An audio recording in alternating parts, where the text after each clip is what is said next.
किरीट और free on board यात्रा। किरीट का धरती एसेंस खूब फल फूल रहा था।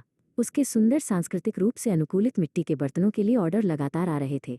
एक धूप भरी सुबह जापान से एक नए खरीदार मिस्टर तनाका का एक ईमेल आया जिसमें उसके रमन हार्मनी बाउल्स की एक बड़ी खेप का ऑर्डर था। किरीट बहुत खुश था, लेकिन फिर उसने एक शब्द देखा, एफओबी मुंबई पोर्ट।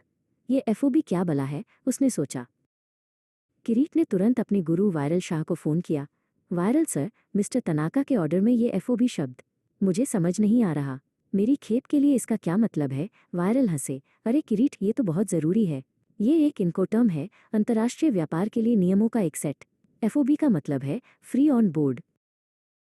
वायरल ने आगे कहा, एफओबी का मतलब है कि आप एक विक्रेता के रूप में माल को नामित पोर्ट तक माइनस, इस मामले में मुंबई पोर्ट तक माइनस पहुंचाने और उसे जहाज पर लादने के लिए जिम्मेदार हैं।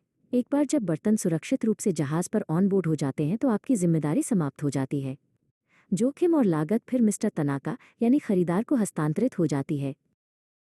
किरीट की आंखें चौड़ी हो गईं। तो इसका मतलब है कि मैं सिर्फ पोर्ट तक का खर्चा उठाऊंगा? बिल्कुल, वायरल ने पुष्टि की। आप अपनी वर्कशॉप से मुंबई पोर्ट तक के परिवहन और बर्तनों को जहाज पर लादने से जुड़े खर्चों का भुगतान करते हैं। एक बार जब वे लाद दिए जाते हैं तो मिस्टर तनाका जिम्मेदारी संभाल लेते हैं। अपने सुंदर बर्तनों की कल्पना करो, वायरल ने समझाया, जो तुम्हारी वर्कशॉप से गुजरात से हलचल भरे मुंबई पोर्ट तक यात्रा कर रहे हैं। तुम ट्रक कागजी कार्रवाई की व्यवस्था करते हो और सुनिश्चित करते हो कि वे जहाज तक पहुंचे।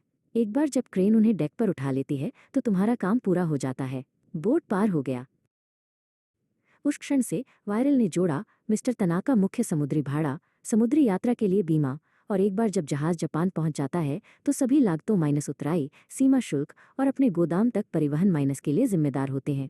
ये एक तरह से आपका काम आसान कर देता है। किरीट ने गणना करना शुरू कर दिया।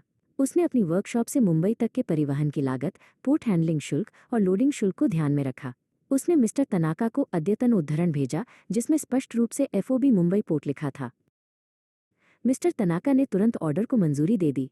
वो समझ गए कि एफओबी मुंबई पोर्ट के साथ वो मुंबई से जापान तक अपनी शिपिंग कंपनी और बीमा की व्यवस्था करेंगे। इससे उन्हें उन पहलुओं पर अधिक नियंत्रण मिला।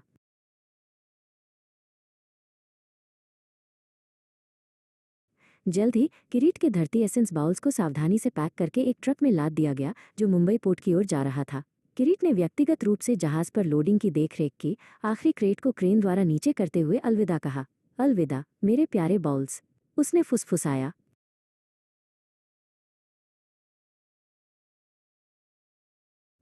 किरीट ने महसूस किया कि एफओबी जैसे इनकोटर्म सिर्फ तकनीकी शब्द नहीं थे, वे वैश्विक व्यापार के लिए स्पष्ट रोड मैप की तरह थे, ये सुनिश्चित करते हुए कि हर कोई अपनी यात्रा का हिस्सा जानता था।